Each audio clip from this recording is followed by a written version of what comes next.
Jamarcus Russell's career will make you rethink everything you know about NFL draft picks. Once a highly talented prospect, his journey from the top of the draft board to one of the biggest busts in NFL history is a tale you won't believe. At Williamson High School, Russell was a standout quarterback, demonstrating a combination of size, strength, and arm talent that was rare for a player his age. He set numerous passing records and became a highly sought-after recruit. As a four-year starter at Williamson, Russell had an outstanding career. As his senior year, he threw for 3,332 yards and 22 touchdowns, while he was 2 of 19 of 372 passing, as he did about the same as a freshman of less pass attempts of 180 completions to 324 pass attempts for 2,683 yards and 20 touchdowns. In February 2003, Jamarcus Russell committed to LSU over other people like Florida State. On National Signing Day, he became LSU's 28th and final recruit of the season. After redshirting his freshman year, Russell became the starting quarterback by the fall of 2005. He led the Tigers to a 10-1 record, the SEC West Division title, and a top 5 ranking. Statistically, he completed 6% of his passes for 2,443 yards and 15 touchdowns, earning an honorable mention on the AP's All-SEC team. Russell engineered two notable come-from-behind victories, a last-minute 39-yard touchdown pass to defeat Arizona State, and also a 14-yard pass in overtime to defeat Alabama. However, a short injury in the SEC championship game against Georgia caused him to miss the Peach Bowl, where backup Matt Flynn led LSU to a 43 victory over Miami. In 2006, Russell retained the starting quarterback job, outperforming Matt Flynn, and he also switched his jersey number from 4 to 2 and led the Tigers to a 10-2 regular season and a BCS Sugar Bowl berth. Throwing for 3,129 yards, 28 touchdowns, and 8 interceptions, he was second in the SEC with 2,923 yards from scrimmage and won the SEC Offensive Player of the Week award 3 times. Notably, Russell led a comeback victory against Tennessee, overcoming 3 interceptions to engineer a game-winning drive. And then in the Sugar Bowl, he had over 350 total offensive yards and 3 touchdowns, earning him MVP honors in LSU's 41-14 win over Notre Dame. At season end, Russell was named All-SEC First Team, surpassing quarterbacks from Kentucky and Florida Chris Leak and Kentucky's Andrew Woodson. On January 10, 2007, Russell announced he would forego his final season of NCAA eligibility to enter the 2007 NFL Draft. And with him going into the NFL Draft, he'll be selected first overall to the Oakland Raiders.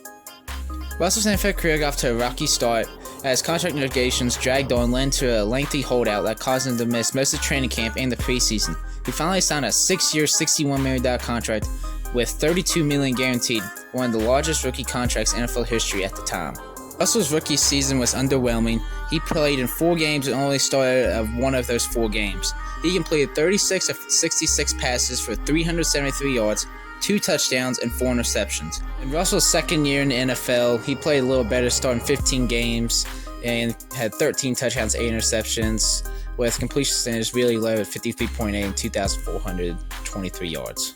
Also, in his final 2 years of the Raiders, he got sacked 64 times in those final 2 seasons. The second season, 31 times, and his last year in the NFL, 33 times. Russell showed flashes of brilliance, but was plagued by inconsistency, with poor decision-making, and questions about his work ethic and dedication to the game. His weight fluctuated, and there were rumors of him having off-the-field issues. With the growing concerns about Russell's work ethic and commitment, the Raiders coaching staff decided to test Russell by studying game film.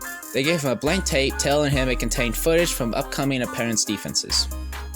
The following day, they asked him about what he had watched. Russell responded with comments about the defense schemes, suggesting that indeed studied the tape.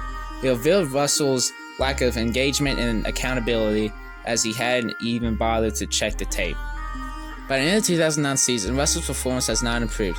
He completed only 48.8% of his passes for 2,083 yards, 3 touchdowns, and 11 interceptions. The Raiders were fed up by the lack of progress and released Russell on May of 2010, just 3 years after drafting him. After being released, Russell made multiple attempts to return to NFL. He worked with several trainers, even received guidance from former NFL players and coaches to get back into playing shape. Despite those efforts, he did not succeed in securing a spot with another NFL team. After football, Russell also had off-the-field issues. In July 2010, shortly after his release, Russell was arrested for possessing a controlled substance without a prescription. The charges were later dropped, but this incident further damaged his reputation. After Russell's football career, he kept a very low profile as he was involved in various things, giving interviews discussing his time with the NFL and giving suggestions in his efforts to mentor young athletes to avoid the pitfalls he experienced. Russell faced numerous challenges and derailed his NFL career, from weight issues and a lack of dedication to poor athletic. These factors combined to spell disaster, as now we realize that not every first-round pick is always going to be a hit, as Jamarcus Russell was a highly talented player, but never had the worth athletic. What do y'all think about Jamarcus Russell's career? Do you think he was the biggest bust in NFL history? Let us know in the comments below, and don't forget to like and subscribe this video, share it to your friends, and subscribe here to the channel. And thanks for watching. Hope you enjoyed. Peace out.